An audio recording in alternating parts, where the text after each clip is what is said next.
السلام عليكم كسو دوادا برنامج كأنه عدك الصوماليدا ما انتو حانا لجوغو زهرو iyo Faadumo oo degan Bibo Zahri Faadumo Soomaaliyana way ka soo shaqeeyaan Denmarkna way ka shaqeeyaan marka waxaan rabnay inaan kala hadalno aragtidooda dadka Soomaaliya maxaa ka dhiman Denmark bulshada ku noolna maxaa ka dhiman iyo sidee loo wada shaqeyn lahaa Zahri Faadumo soo dhawaada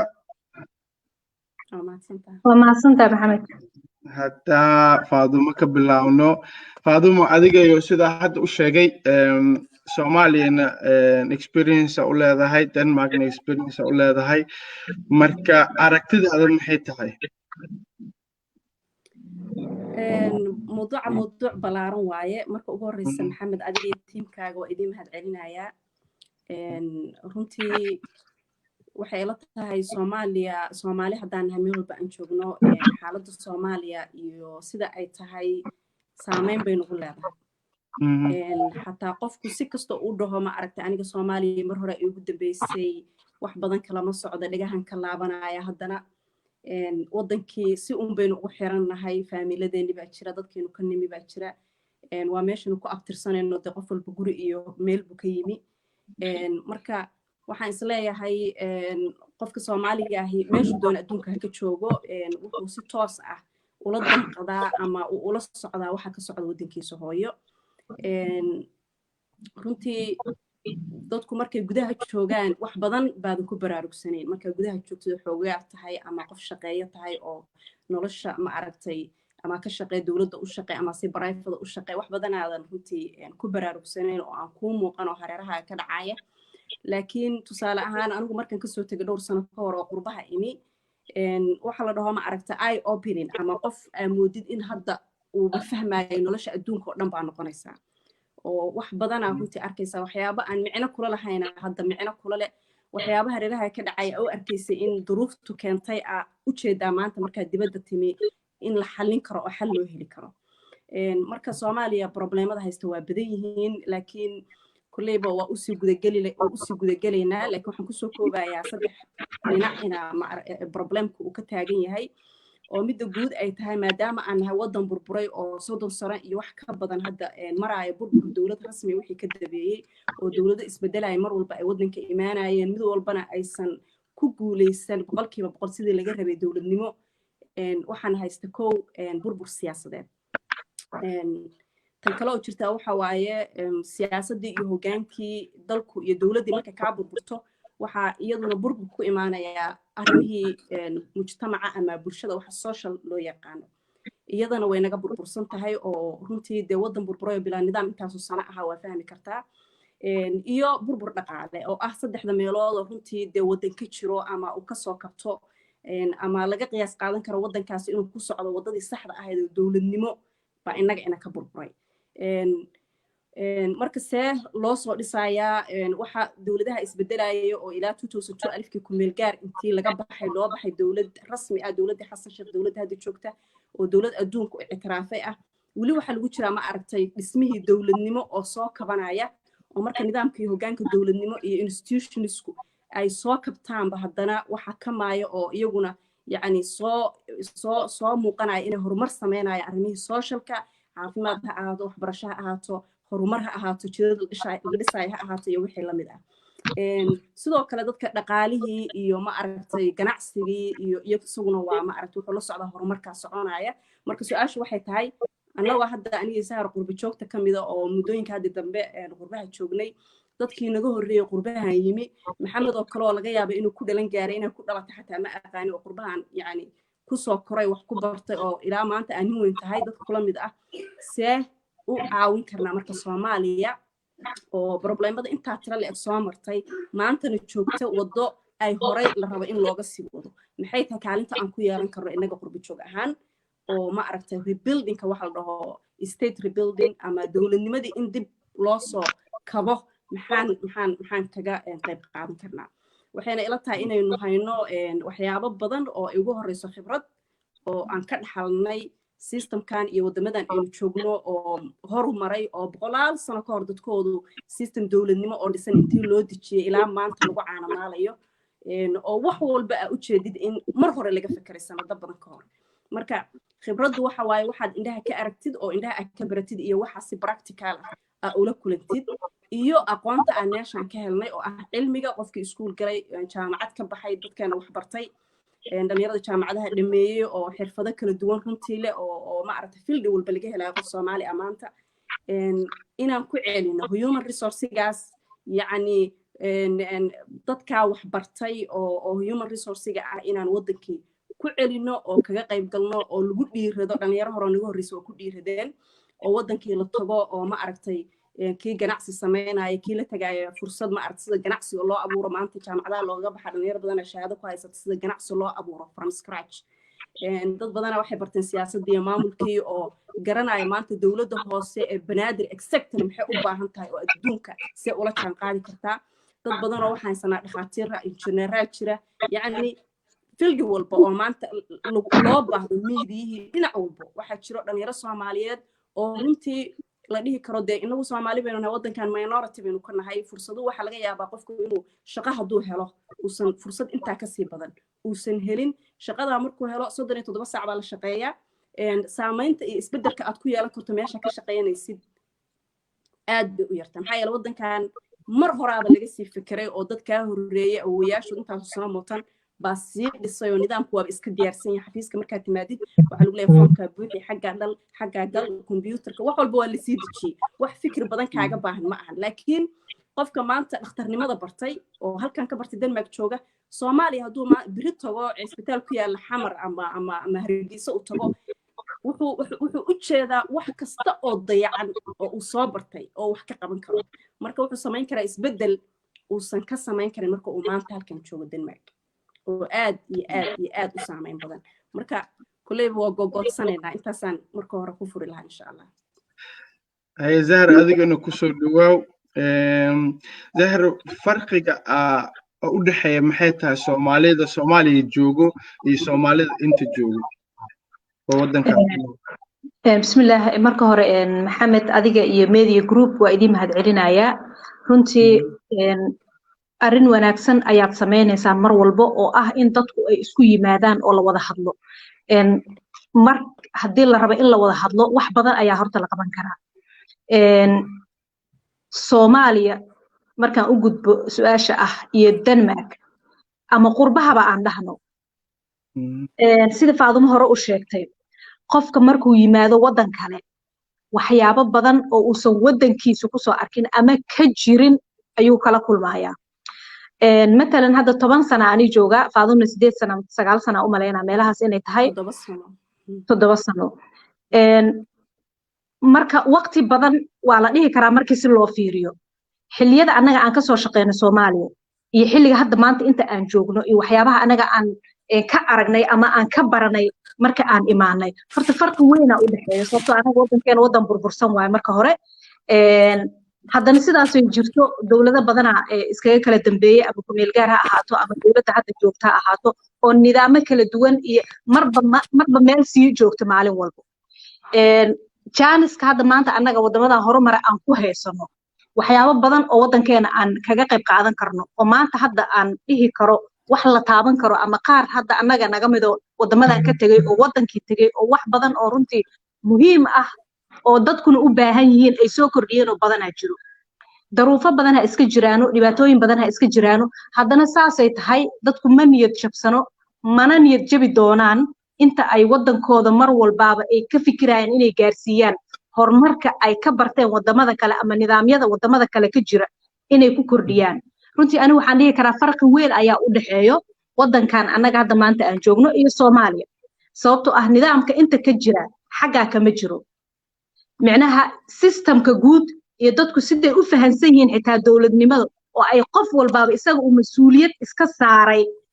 ما أهكلي يدتك دولة دو شقية الشعب كنفتر كذا أيام مسؤولية إسكساري أو وح الله لوحي قلدن أو أي أركان كل حساب تمايا قف ككلي مرك أنا جن وح على الربع هير كاسو كل إن دت كانوا أي جاران دت ما أنت جان سيد هلاي أو الدماذج قربها إماضي أو نظام كي سيستم كفي عن كجرنا waxa la rabaa inay iyaguna gacan ka geystaan sidii baraarujin loogu sameyn lahaa dhiirigelin loogu sameyn lahaa dadka wax loo bari lahaa loo fahamsiin lahaa nidaamka iyo dowladnimada iyo wanaagga qofka dalkiisa inuu isaga kow ay ka tahay inuu ka shaqeeyo oo uusan cidna ka sugin ama uusan dowlad ka sugin marka anigu waxaan dhihi lahaa waxyaabo badan oo farqi ah ayaa u dhaxeeyo xilli dagaalan ka soo shaqeynay xilli aan dhihi karo hogaamiye kooxeedyo ay jireen oo waxyaabo badan ama dhibaatooyin oo caqabado badan ama xagga nidaamka markaan ka shaqeynayna saxaafadda ha ahaato ama ururada bulshada rayidka oo aan ka soo shaqeyna aniga Faadumo labadeenaba ha ahaadaan marka caqabadooyin badan ayaa jiray oo annaga aan kaga soo gudubnay oo maantana aan ku fikirayno in dalkeeni annagoo inta joogno inaan haddana wax ku soo kordhino oo aan kaga qayb qaadano sidii aan ku horumarin lahayn maxay ahayd ani waxa aqaanayo dhalinyaro badan oo ku fikirayaan inay Soomaaliya u noqdaan ama ay wax ka caawiyaan dhibaatada jirto waxa waaye marka wax laga maqlo Soomaaliya iyo qaraxan iyo dad badan ay wax isdhahayaan iyo Yemen intaas qof ah meesha tagay dhibaatooyin ka soo dhacday anigana hadii wax ugu dhacaan ka waran dadkaas maxaa ku dhihi lahaydaan hadii aan ku hormaro horta كل نفس ذائقة الموت قف والباوي لمنيسا حلقة أي لمنيسا إلهي أيا يمشي وقفك كل من هاي ما أنت هدي عنده أنا كصومالي متجاي صوته أو حنك بقى يا شغله وحي عن كائن معناه وحوم لنا يا فكر كاسينو يا فكر قفك بني آدم كهرته ويفي عنده إنه كفكره أمن جيسة لكن حدنا ماشى وإن قدرتها wixii ku qoran mar walbaaba adigoo Denmark jooga ama adigoo Soomaali jooga inay kugu dhacayaan hadii qofka uu ka fikiro ama dadka ay ka fikiraan sidee wadankeena ku horumarin karnaa oo ay alla tala saartaan wax badan ayaa markaas hagaagi karo hadii dhamaanteena aan ka fikirno wadankii amni ma aha hadii aan ku laabto waxaan ka baqayaa qarax dagaalo iyo waxyaabo kala dhici karo yaa u maqan dalka marka hadii annagoo dhan aan ku fikirno qof micnaha waxaan u baahanahay inaan ku dhiirano waxaan u baahanahay inaan isbedel sameeyno waxaan u baahanahay wixii aan ka faa'iidnay wadamada annaga hadda aan joogno ee nidaamka iyo systemka wanaagsan ka jiro inaan dalkeena ku soo kordhino sidaas darteed waxaa loo baahan yahay go'aan inaad marka hore alla tala saarato kadibna aad ku dhaqaaqdo wadankaaga sidii aad wax ku bedeli lahayd horumarka iyo maanta xornimada aan haysano 17 dhalinyaro ahaayeen oo aan xilliga markaa jirtay haysanin waxa maanta hadda anaga aan haysano wax barashado kale macnaha waxa loo baahan yahay dhiiranaan iyo midnimo dad midaysan hadii jiraan oo ay ka go'an tahay inay wax ku soo kordhiyaan dalkooda wax badan ay ku soo kordhin karaan go'aanna waa muhiim in la qaato hay Faadum horta arinta walwalkeeda le markii waa wax jira waa wax runtii aan hoosta ka xariiqayo aan la inkiri karin qofku markii horena Soomaaliya ma aragtay uu kaga soo qaxay dagaal iyo dhibaato iyo ma aragtay ama ehelkiis wax lagu gaarsiiyay oo intaas oo meelood uu soo maray marka dambe uu wadan yimi nolol uu sameystay ma aragtay meel nabada aadan ka howlolin ama gurigaaga lagu soo gala ama lagu qarxiyaa inuu ku dhiirado marka go'aan kale u qaato waa arin yani adag oo ma aragtay u baahan geesinimadeeda iyo go'aan qaadashadeeda runtii waa jirtay dhalinyaro badan oo ma aragtay hadda hadii la dhaho la xisaabiyo la heli karo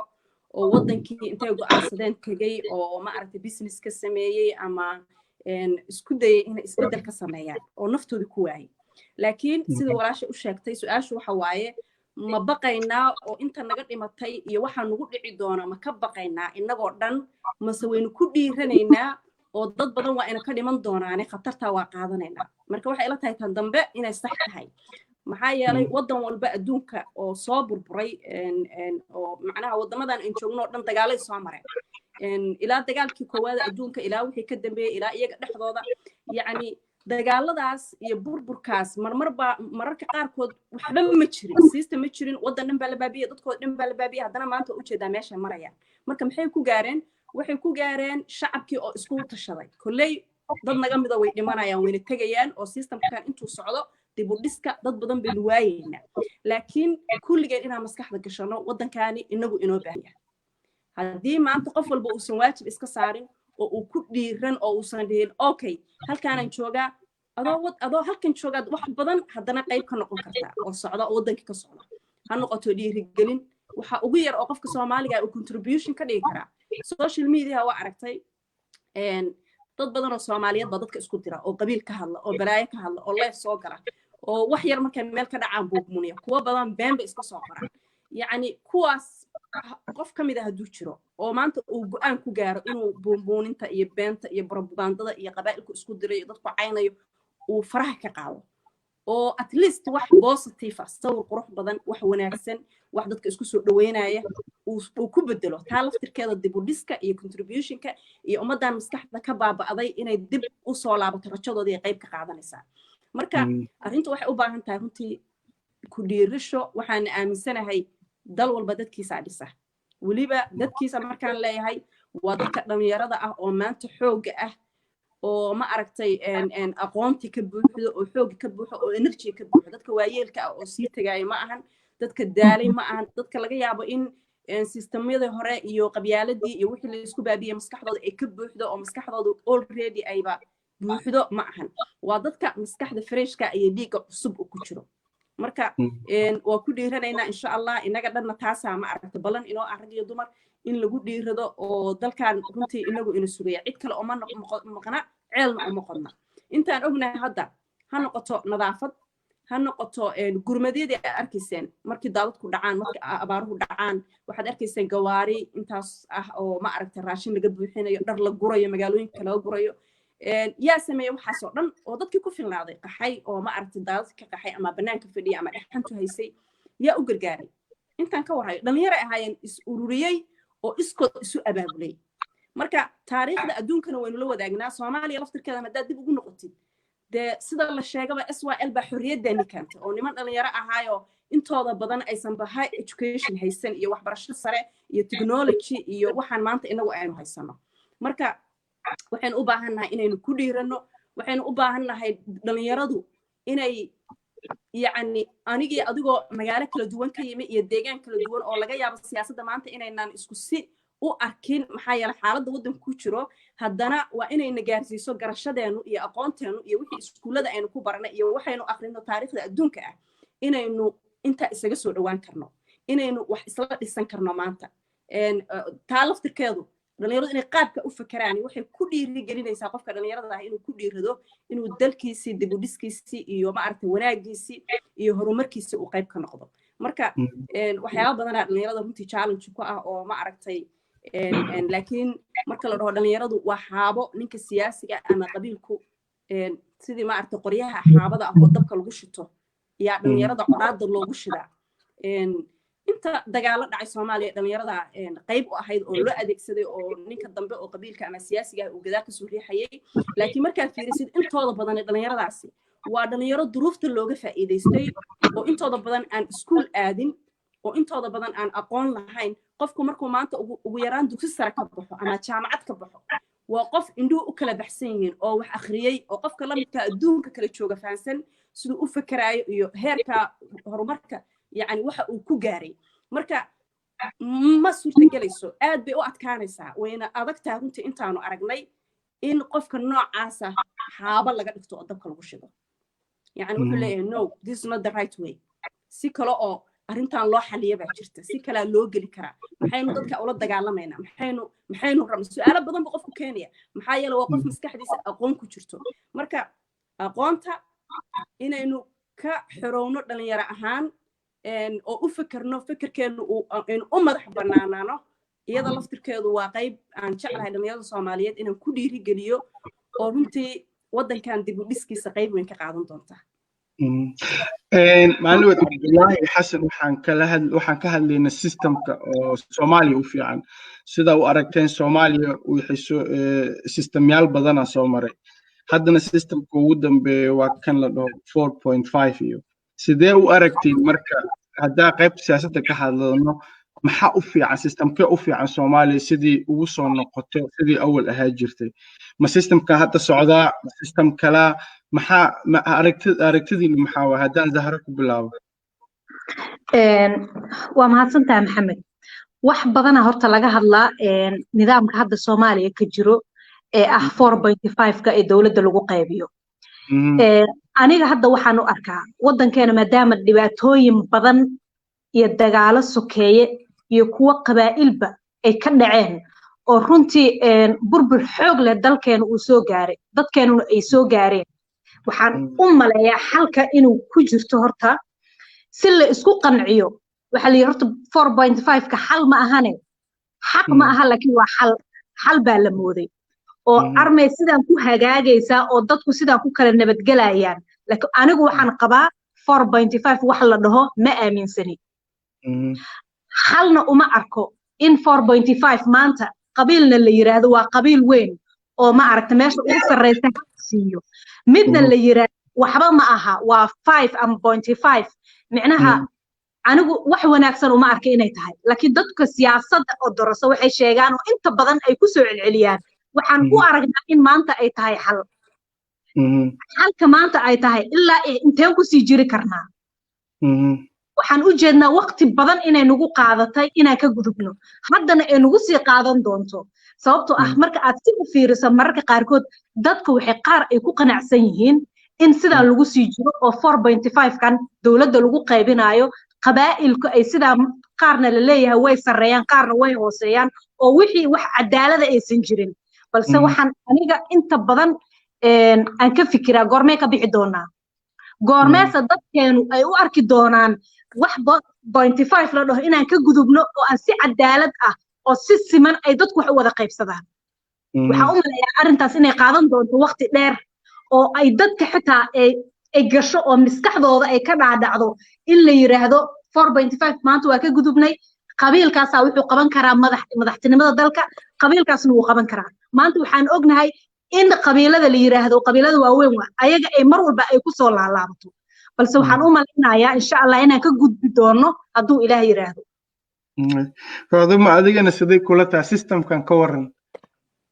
system kale lagu bedeli karana ma jira system kale lagu bedeli karana ma jira runtii 4.5 waa eragaas in la sheegaa laftirkiisa baayiqsi ah runtii wax laga xishooda ah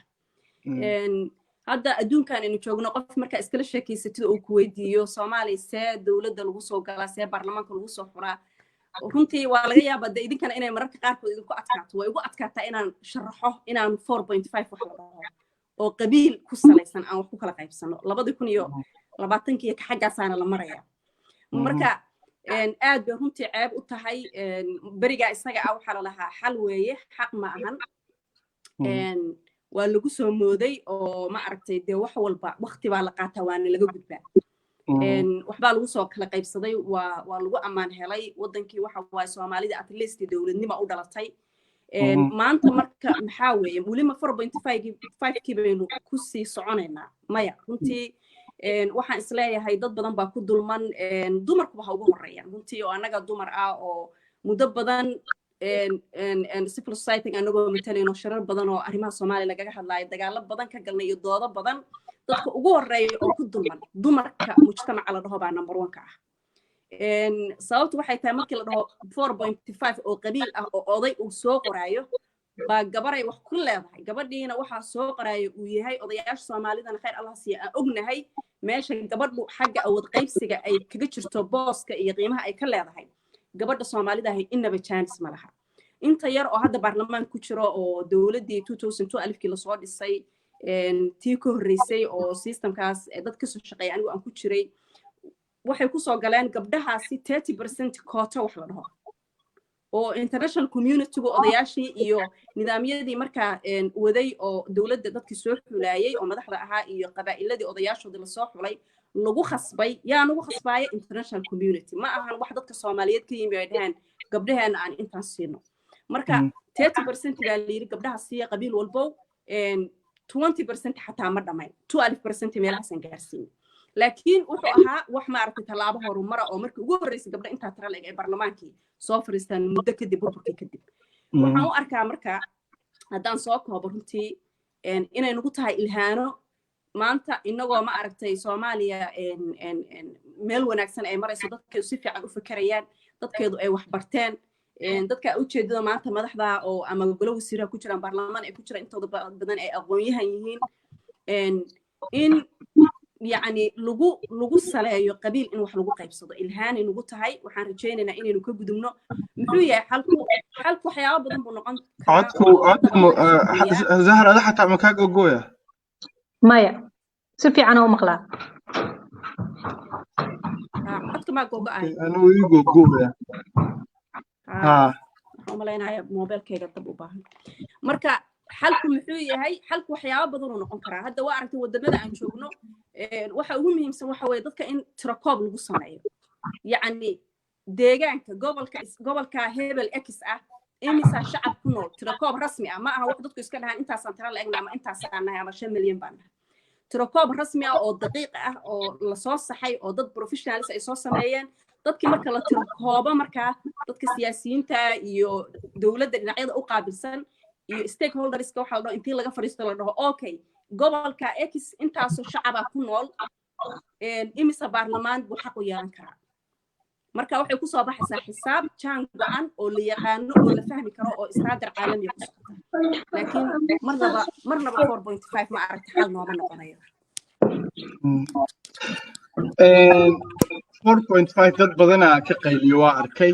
laakiin sida ognahay Soomaaliya iyo Soomaalidan badankan sheeg qabiili ku dhisan tahay qof walba qabiilo matala qof walba qabiilo ka socda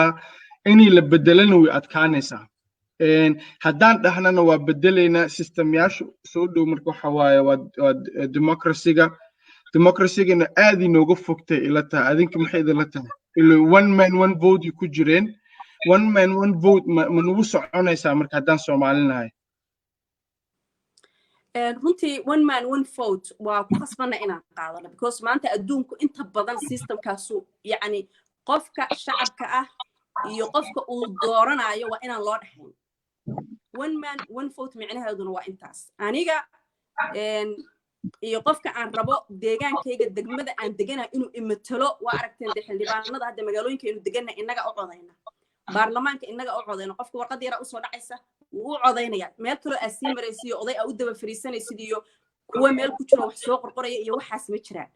marka waa ku khasbannahay sida adduunku maanta u badan yahay maadaama aynu adduunkii la mid nahay oo aynan ahayn jasiirad meel cidlaa ku taalla inaynu qaadano laakiin caqabadaha ina hortaagan waxa ugu horeeya oo ina hortaagan waxa weeye political reconciliation ama dib u heshiin siyaasadeed waddanku hadda federal system buu qaatay sida dastuurka ugu qoran maamullo kala duwan baa jira deegaano kala duwan baa jira dad baa maamul walba matala dano iyo interest siyaasadeed oo kala duwan ay leeyihiin kuwa iyaga ah oo shacabka matalaahi waa inay ka go'an tahay horta in la qaato one man one vote haddaysan iyaga ka go'anayn oo qolana rabto qolana aysan rabin dee reconciliation ma jiro dib u heshiisiin marka kow inaynu dib u heshiisiin guud helno oo ka imaanaysa siyaasiyiintu number 1 ka yihiin ay ku xigto shacabku reconciliationka dee ilaa wuu sii qota dheeraanaya oo ma aragta ilaa la sii wado sida hadda Rwanda oo kale wadamada xasuuqa iyo dagaalada eheliga ah oo ka dhacay sidaan oo kale heshiisiintu ilaa ay gaarto heer qofkii qof dilay maanta meelaha isku jooga iska raaxaysanaa intuu is soo qadimo uu dhaho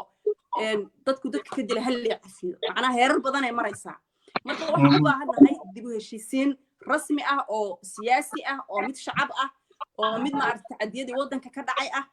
dib in la isugu soo noqdo oo miiska wada hadalka Soomaalinimada ama geedka hoostiisa sidii dhaqanka noo ahayd inaan isugu nimaano oo wax aan ku midaysannahay aan la nimaano dib u heshiisiin taas waa number 1 number 2 waxa waaye oo ka sii muhiimsan dib u heshiisiinta oo number 1 noqonaysa amniga maxaa yeelay meel ammaan uusan ka jirin dee one man one vote kama hirgelayso deegaanadaadi haddii qayb la haysto dadku xagee ka soo codaynayaan waa su'aal taagan deegaano badan oo Soomaaliya ognahay maanta al-shabaab inay gacanta ku hayaan oo dawlad aysan gacan ugu jirin ama maamul ha ahaato goboleed ama mid dhexe ha ahaato oo al-shabaab ka taliyo al-shabaab meel u joogana dimuqraadiyad iyo one man one vote iyo ma ahana dee waa system iyaga u gooni ah marka in dawladdii Soomaaliyeed guud ahaan waddanka ay gacanta ku dhigto oo ammaanka la soo celiyo oo qofka Soomaaliga ahi uu xaq u yeesho una helo awood iyo access-ka tuulo walba oo waddanka jooga ama magaalo walba intuu line galo subaxdii 8 subaxnimo ilaa habeenkii 10 habeenimo line-ka inuu ku jirso uu codayo oo uusan ka baqayn gaari soo ordayo qarxinaya ama mid soo qarxinaya ama mid walba ku soo ridiya marka ammaanka tirakoobka iyo dib u heshiisiin waxaan isleeyahay saddexda qodob haddii Soomaaliya ay ma aragtay xal laga gaaro one man one vote wax kaloo noo diiday ma jiraan insha Allah hadda wax yar haddaan mawduuca Soomaaliya ka bedelno oo u soo noqono Denmark sidee u aragtiin bulshada Soomaaliyeed oo Denmark ku nool faa'iidadeeda iyo khasaaradeedana maxaa waaye haddaan Zahra ka bilaabno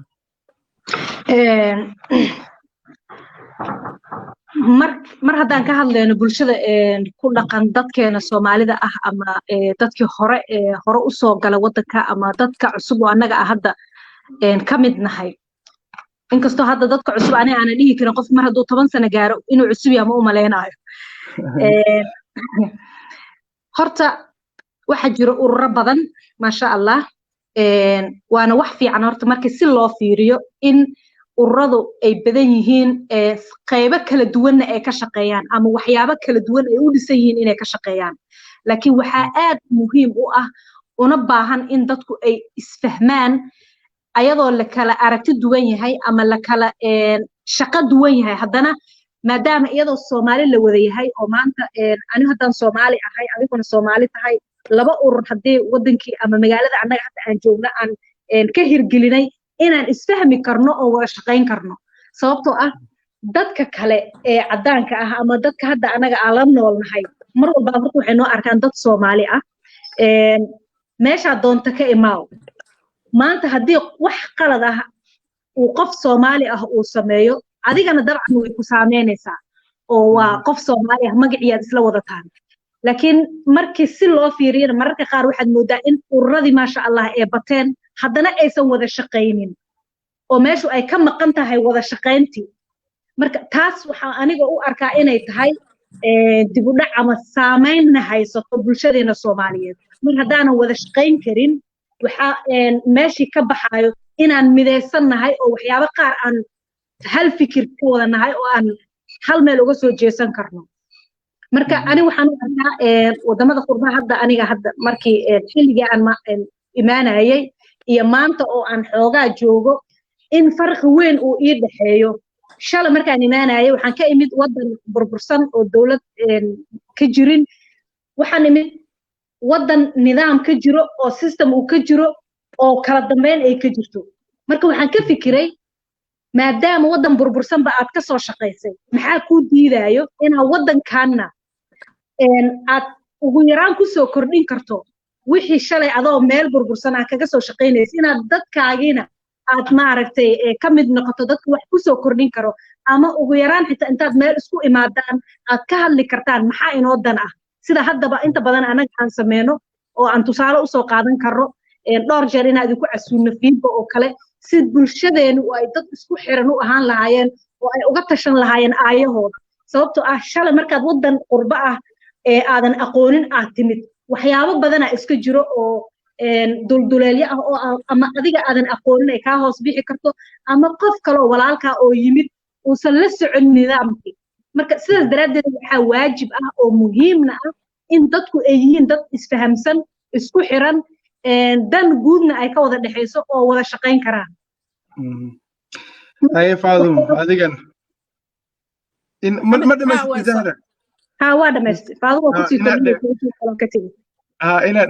ina dhameystaa umalena hay faadum maxay ahayd su'aasha abu su'aasha waxa hadda Denmark la 7 sano oo dambe aad deganeed sidee u aragtaa bulshada Soomaaliyeed oo inta degan maxaa ku fiicannahay maxaana la ka rabaa inaan bedelno sidee u aragtaa adiga runtii waxa waaye qurbaha de meeshaan hadda ka joogno Denmark Soomaalidu dad sida wadamada qaybtood marka la barbar dhigo aad active u ahaa waayadii hore ma ahayn sida aan runtii dadka ama aan ka waraystay ama aan taariikhda ka arkay laakiin waxa ii muuqataa muddadii aan joogay kaliya 7 sano inuu dhacay isbedel badan oo Soomaalida ku dhacayay ha noqoto ma aragtay isku xirnaanta ha noqoto active-nimada inay soo baxaan dad badan oo Soomaalida u hadlaya oo media qowmba ay ka mid tahay tusaalahan oo ka dhidhiyaya ma aragtay arrimaha Soomaalida ha noqoto ma aragtay picture-ka Soomaalida laga haysto oo la xumaynayo in loo dagaalamo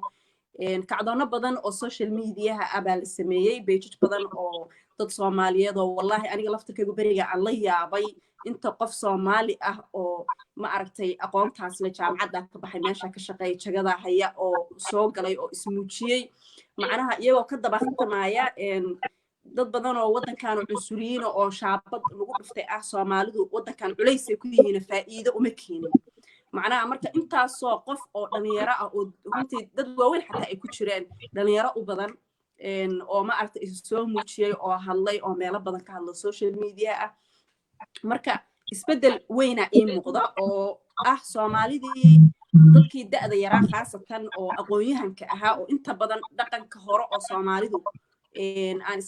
isleeyahay muddooyinkan dambe wuu isbedel oo ahaa qofka aqoon-yahanka ama dhalinyarada in gadaal la geliyo oo inta badan dadka waayeelka ah baa naga hormari jiray laakiin hadda dhaqanka iminka iima muuqdo oo waxa ii muuqata Soomaalidii dadkooda aqoon-yahanka ahaa inuu soo baxaayo inay hadlayaan inay iyagu u noqonayaan dadka ma aragtay wajahada hore ama wajiga hore oo picture-ka ah la keeno oo Soomaalidii matali doono oo meelo badan hadda already aan ka aragno taas waa tan guud midda kale Soomaalidan Denmark ama Scandinavian-ku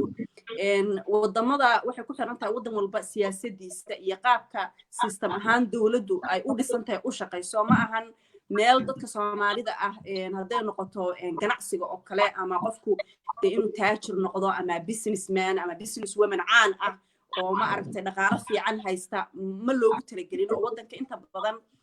dadka minority-ga ah fursadaha noocaas ma gaaraan ama guud ahaan marka sida wadamada kale ee Mareykanka iyo Ingiriiska oo kale marka fiiriso Soomaalidu heerarka ay ka gaareen wali ma aynaan gaarin waxa taasna sabab u ah systemka dawladnimo oo wadankan ka jiro dhanka kale waxa moodaa Soomaalida hore oo wadankan timi laftirkoodu dad qax ka soo baxay oo wareersan inay ahaayeen oo in badan oo kamid ah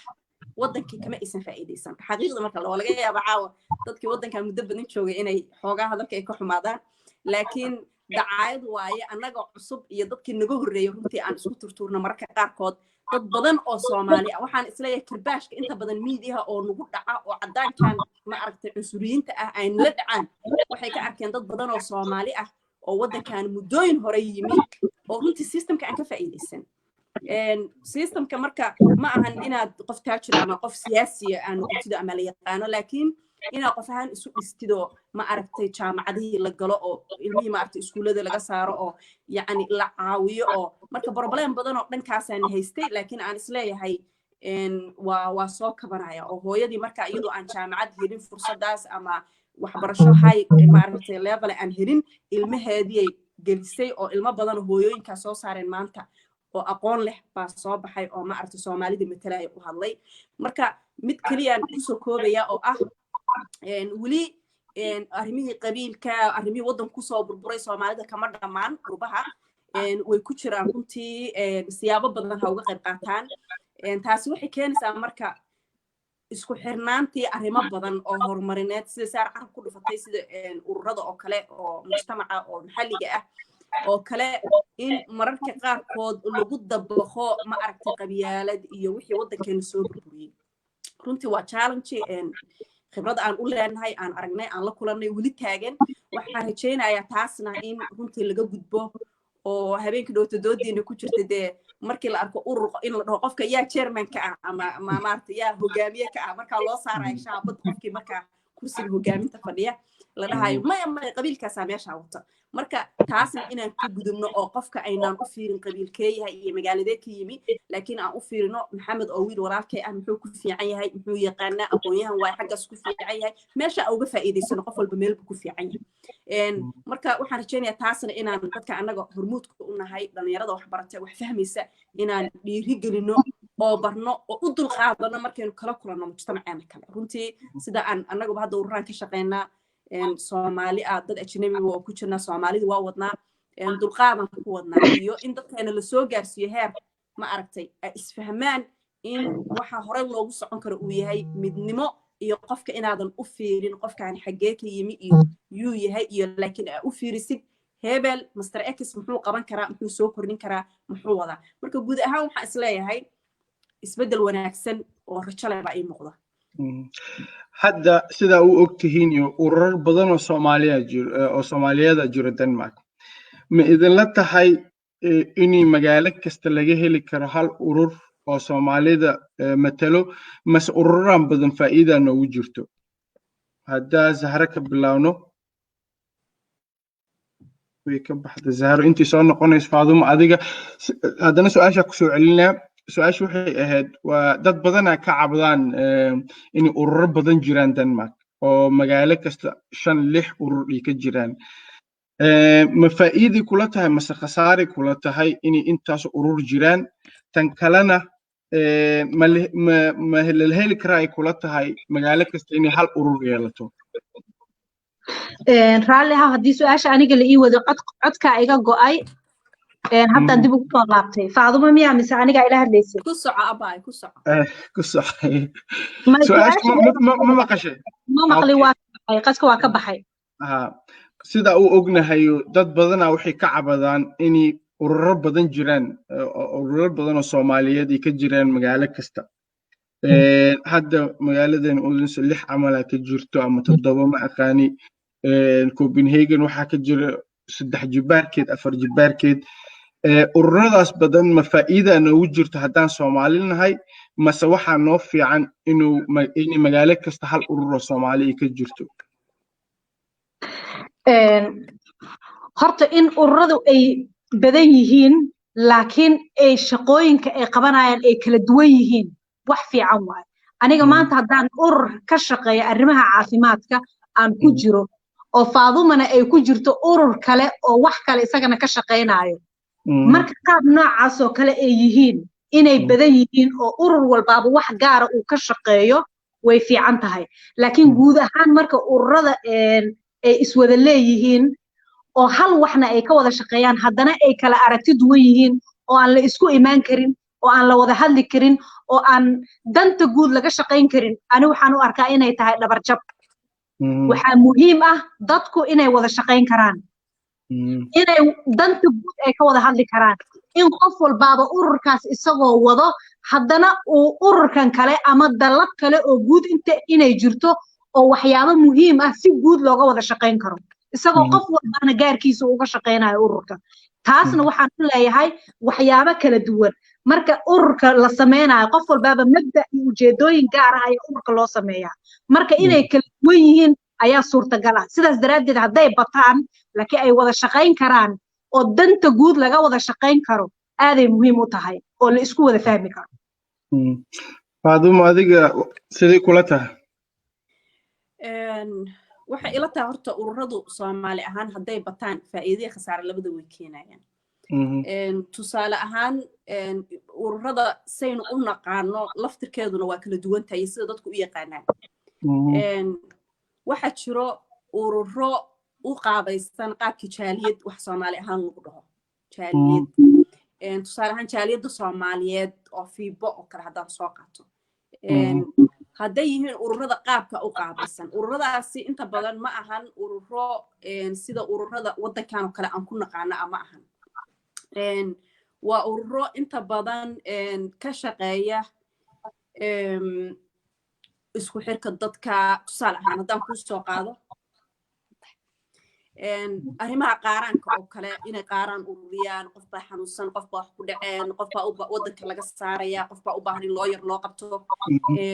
si khaas ah ma aragta arrimaha noocaas oo tusaale ahaan aan la mid ahayn urur ka shaqeynaya waxbarasho lecture sameynaya ama caafimaad ka shaqeynaya oo leh yani istiraatiijiyad go'an iyo focus meel u saaro u ka shaqeeyo marka ururada hadduu magac ururka Soomaaliyeed wato uu dhahayo ururka Soomaalida oo saas oo kale oo arrimaha Soomaalida oo khaaska u ah Soomaalida oo dhaqamadeeda iyo marxaladaheeda qaaraankuba uu ka mid yahay waxay ila tahay inaysan badan oo ay noqdaan ururo tusaale ahaan haddii dee magaalada hadda waxay ku xiran tahay mujtamaca jooga Denmarkna magaalooyinkeedu aad uma waaweynaya dadka ku nool marka awsoo kale haddii 200 urur Soomaaliyeed sheeganaya laga furo waxay ila tahay taasi faa'iido ma aha taasi waa isbarbarayaac waxa imaan kara tusaale ahaan madaxweynaha Soomaaliya ra'iisul wasaaraha Soomaaliya say dadkaas u qaabilayaan ila ururada noocaas inta badan soo dhaweynta qaabilaada martida meelaha ka timaada waditaankooda ballama in looga sameeyo deegaanka yimaadeen community-gi maayarka magaaladaas loo geeyo meelo la marsiyo rabaan 200 ururo magac Soomaaliyeed anigu Soomaali waa wata adigu Soomaali waa wata oo wada ordaayo see hawsha u wada qabanayaan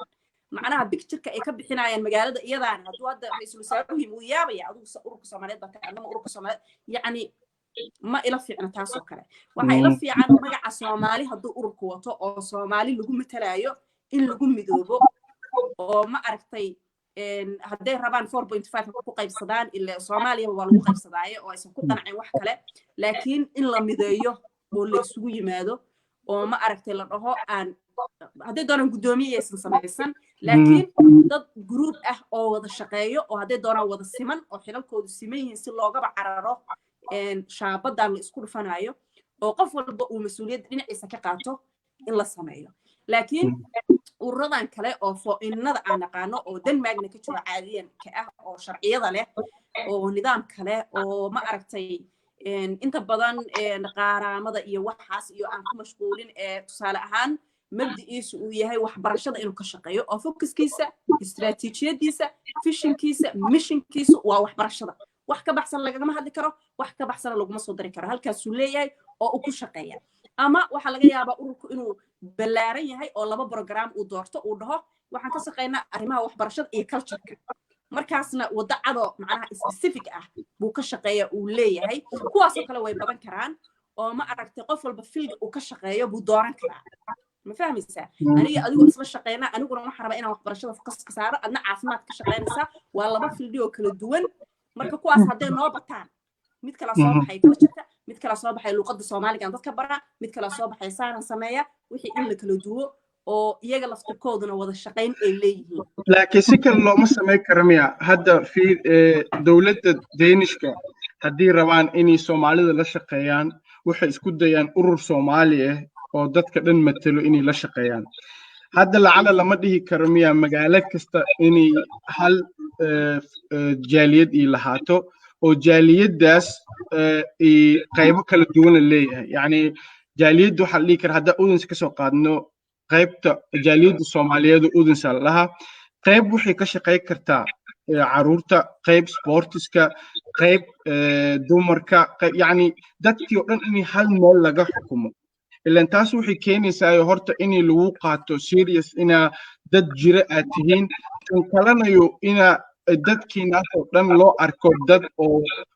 xoog leh oo hadhooti lacala hadii doorasho ay jirto iyo siyaasiyiinta meeshaas imaan karaan laakiin hadii 10 jaaliyood ay ka jirto halkii magaalaba dadka ay u tagayaan marka yi kala hadlayaan dhibaatooyinka Soomaaliya ee Soomaalida ka haysato yi kala hadlayaan sida hadda sheegaysa hadii wafdi uu banaanka ka imaanayo so ma fiicnaa lahayn miya in magaalo kasta hal meel laga xukumo laakiin faraq kala duwan ay jirto ilaan bistuulsi hal ay noqon kartaa laakiin qof walba bistuulsaas ku jiro qayb uu u hay karaa yani jaaliyadaas qayb caafimaadka sportiska haweenka yani maxay la tahay fikradaas waxa ila tahay haddaan saara ka hormaro yani network la sameyn karaa network uu ka duwan yahay foo in qur'a network waxa waaye uu baaxad weyn yahay wuxuu yeelan karaa markaas sektorro kala duwan oo hoos yimaado oo tusaale ahaan Copenhagen Odense Aarhus meel walba ku leh xarun kana shaqeynayo sektor kala duwan saa adiguba u sheegtay taasoo kale والله waxaan isleeyahay waa fikrad aad u fiican waa perfect waa wax la sameyn karo Denmark ma aha wadan aad u ballaaran aan la isgaari karin Soomaalida joogtaana maba ahan ba Soomaali aad u sitira badan oo ma aragtay aan la isu keeni karin waxaan isleeyahay networkaasi wax badan oo ma aragtay uu soo ururin lahaa xoogeena aqoonteena kartideena marka waxa waaye adoo hawshaadi wato haddii caafimaad ka shaqeynaysid sida networkaasi ku jirtaa oo aad ka shaqeynaysaa laakiin wuxuu leeyahay meel guud oo ambareelo ah oo la isugu imaanayo marka aaday ila fiican tahay taasoo kale hadiiba la helayo la sameyn karo lagu dhiirin karo sahar aadi maxay kula tahay sida Faadumo sheegtay marka dadku ay badan yihiin oo waxyaabo badan ay ka shaqeeyaan oo ururaduna ay badan yihiin horta dadka waxa ku dhacaya jahwareer qof walbaana inuu ururkiisa ama micnaha isagoo u doodaya kiisa ama raba inuu dadkii kiisa uu la shirtago hadday kuwa kale oo badan dhinacyo kale iyaguna ay ka yimaadaan dhibaatooyin badanaa laga dhaxlay horena waa u aragnay waa muhiim qof walbaaba isagoo ka shaqaynayo danta dadka iyo deegaanka markaas uu joogo ama dalka uu markaa uu degan yahay oo sumcad iyo weji fiican uu kaga raadinayo oo bulshadii uu la nool yahayna tusaayo inay jiraan dad Soomaaliyeed oo wax uu soo kordhin kara haddana dhinaca kale in la helo waa muhiim network ka dhaxeeyo si ay u noqoto maanta haddii loo baahdo Soomaali ay jiraan network ay iyagu dhan ku midaysan yihiin networkaas marka wuxuu dadka siinayaa sawir ah in dadkani ayagoo farqayo kala duwan ka shaqeeya haddana ay meel ku midaysan yihiin oo la heli kara ayagoo wada guud ah oo aan markaas tafaraaruq ku jirin marka aad u fiican tahay haddii la heli karo network bulshada Soomaaliyeed ee Denmark joogta magaalo kasta ha joogaane in la sameeyo networkaas wuxuu aad nooga caawinayaa dadka aan la noolnahay sawir guud oo qurux badan inuu bixiyo waqtigii uu dhamaaday laakiin adin qof walba waxa la siinaa waqti uu ku dhameeyay laakiin Zahra waxa ognahay iyamahan ina lacag Soomaaliya u aruurinaysay lacagtaas la aruurinay intii marwasa dadkiina ma gaareen maxamed waa mahadsan tahay waa runta kolley sida aan qof walba uu la socdo wadankeena dhibaatooyin badan ka dhacay qofkana markuu wadankiisii mar walba uu qalbiga ku haayo uu haddana uu la socdo waxyaabaha dhacayo oo matalan hadda dadkeena annaga weli waxaan moodaa aniga inta badan inaan Soomaaliya joogo habeenkii Soomaaliya seexdaa subaxin waxa soo kacaano Denmark iyo badhex joogo marka taas waxa u leeyahay waxay tahay deeply waxaan ogahay wadankeena waxa ka jiro dad badan laga yaabaa in qurbaha markay cabaar joogaan xoogaa ma aragtay sidii hore aysan wadankii u ahayn xoogaa ay dhaqmeen ama ay iloobaan ama waqtiyo ma aragtay aysan u weelin oo kale marka waxa jirtay dhibaatooyin badan dhaco marka arko dhibaato wadanka markay ka dhacdo ama dad shakhsiyan oo gaargaara ama cuuriyamaha ahaadaan ama gabdhihii labada gabdhood yararka 3 jirka iyo 4 jirka ee runtii arintii foosho xumeed ku dhacday oo ilaa ay hadartaana aanan loo soo qabanin ama aanan maxkamad loo saarin cidii geysatay falkaasi runtii foosho xun ee ilmaha yararka lagula kacay kolley waxay ahayd bil 2 bil ka hor markii aan Facebook ku arkay oo gabaraan saaxiibana oo arrimaha bulshada ka shaqeyso ay ii soo dirto oo Muqdisho joogto waxa isku dayay maadaama aniguba hooyo aan ahay oo gabar yar oo 3 jir iyadoo kale ah aan haysto waxaan isiri bal maxaa kaga qayb qaadan kartaa maxaa ku soo kordhin kartaa sidee ilmahan lagu caawin karaa ilaahay mahadiisa waxaan la xiriiray hooyooyinkii si live ah waan arkay ciyaalkii dhibka ku dhacay dawladda Soomaaliya iyo maamulkii markaa meeshii gabdhaha dhibaatadu ay ku soo gaartay oo markaa afgooy ahayd oo markii dambena isbitaal Madiina la geeyay waxay sheegeen in 18 qofood loo qabqabtay oo ilaa ay hadartaa markii familkii aan la xiriiro oo markii aan mar walba wada hadalnay ii sheegeen wax ilaa ay hadda ka hadlay ama loo soo saaray maxkamad ama hawshii ay sii socoto inaanay ka warheynin familkii runtii taas waxaad moodaa dhibaato xoog leh kale in wadankeena ay ka jirto oo dhibaato markay dhacdo haddana aan la sii warsanaynin oo dadkuna ay ma aragtay ilmihoodii iyo rafaadkii ay ku sii jiraan waxa isku dayay sida aan kaga qayb qaadan lahaa Facebook aan soo geliyay asxaabteyda Faadumo ay koow ka tahay waxaan ka wada hadalnay qaabkii aan ilmaha bal ku caawin lahayn wax badan oo ku caawin karnaa ma jirto laakiin inaan bal dadkii ugu yaraan aan dhex dhigno oo aan qaaraan ama aan wax u aruurino alxamdulillah waxa farxad ah dadkii ugu horeeyay ee ciyaalkaas wax gaarsiiyay inaan anaga naqanay gabdhaha yararka ee dhibaatada loo geystay inaan anaga naqanay oo xitaa aan kaga hormarnay wadankii dadka joogo dadka Soomaaliyeed mar walbaaba dhibaato markay dhacdo way isgarab qabtaan way is saacidaan runtii wayna isku damqadaan rag iyo dumarba dadka ugu badan ee lacagaha ii soo diray waxay ahaayeen ragga ilaahay khayr badan ha siiyo sida hadda aan la socono isbuucii hore ayaa haddana waxaan isku dayay bal inaan maadaama tii hore aan ku guuleysanay haddana dhibaatadu ay mar walbaaba meel ay ka jirto mar walbaana aan rabno wixii aan ka geysan karna gacan inaan gacan ka geysano ciyaal yaryar oo ayaguna maxay ahayd cuuryaamo family 7 ciyaal ah oo 2 ay ka badbaado 5tuna ay yihiin wada cuuryaamo cid u maqan aysan jirin isbitaal wax lagu geeyaan hooyadu aysan haysanin oo dad daruufaysan ah oo maanta dhulka jiifa ay yihiin marka insha Allah waxaan codsaday oo bulshada ka codsaday ama asxaabtayda 100 qofood inaan helno 100 qofood oo min 100 koron bixisa markaan dhahayo 100 qofood oo min 100 koron bixisa waa dareemi karaa dhibaatooyin badan aa dhacay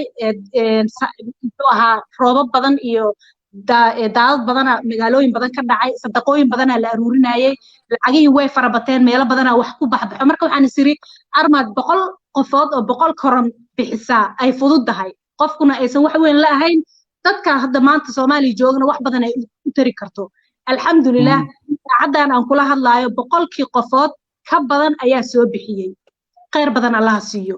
ka badan ayaa ma aragtay na soo gaarsiiyay aniga iyo dad badan oo arinta u istaagay oo igala shaqeynayay maanta waxaan gacanta ku haynaa 100kii qofood ka badan lacag ay soo bixiyeen oo aan rajeynayno inaan familka dhawaan gaarsiino si hooyadaas ilmahaas ay wax ugu qabato oo ay marka daruuftaas ay haysato ama isbitaal ay ku geysato ama nolol maalmeedka xitaa waxyaabo ay cunaan ama dukaan yar qorshe hadda wuxuu yahay inaan dukaan ugu furno sababtoo ah mar walba baahidu way soo laalaabanaysaa si looga gudbo in ganacsi yar aan u sameeyno oo ay meeshaas ciyaalkeeda ay ma arag uga soo saaran karto nolol maalmeed marka insha Allah dad badan oo Soomaaliyeed oo reer Denmark ah oo sadaqa jecel oo marka dhibaato dhacdo u istaago u damqado oo badan ayaa jiro oo mar walbaana isku daya inay ka qayb qaataan markii aan bilaabay inaan hawshan u istaago runtii dhiirigelin badan ayaan helay oo asxaab badan waxay dhaheen waan u baahnayn arrimaha noocan oo kala ah inaan helno xitaa meel guud oo bil walba aan wax ku aruurino si marba meeshii marka dhibaato ka dhacdo aan ugu furdaamino oo aan wax ugu qabanno marka taas waxay ku tusaysaa dadka Soomaaliyeed wili inay yihiin dad nool inkastoo ay wadankii ay wax badan ama qaar ay ka maqnaayeen ama dhawaan qaar ay ka soo tageen haddana in dareenkooda uu dalkooda iyo dadkooda dhibaataysan uu la jiro ay mar walba rabaan inay wax la qaybsadaan ما شاء الله وقتي ونقدر دماذي مرك فاضم محادث كلها لهاد مرك وحاي ستة دقيقة أوكي محمد ومهاتسنتهاي مركلة سارة أيضا ومهاتسنتهاي هل دقيقة وقتي معها وأنا هذا البدن هاي وحن كسر كوبا يا وحواي ما أركتي دلك يدك أنا وباهن قربها أن شوجنا ودنك أن شوجنا ميلب أن شوجنا dalkii inagu inuu sugayaa ma aragtay wanaagiisa iyo horumarkiisa iyo dhiirigelintiisa inaan ka qayb qaadano sida hadda saar u sheegtay waxaas inaa qof maskiin ah oo walaalkaayo dhiban caawisid oo aad shacabka u dhex gashid wax weyn ah oo kamid ah ma aragtay iscaawinta iyo dib u dhiska dalka markii dhibaato dhacdo marka waxaan leenahay aynu noqono mar walba qof yacni dadkiisa ku xiran ka warhaya oo caawiya oo maskaxdiisa iyo xoogiisa inta uu awoodo gelin kara ما شاء الله آدي هذا ومهتنتين إن أنا جلس وقف قشين برنامجك موضوع يالك لا جيرو إنا ذيك لها ظلنا ربنا لكن وإذا لسه حرير دونا إن شاء الله تذكر الدعوة عينا آدي ومهتنين ويجان صوص عندنا لو برنامج كأساس عضو اللي يرسم عليه لها لأنه مركز السعودة فيسبوك بيج كين إن شاء الله السلام عليكم. ما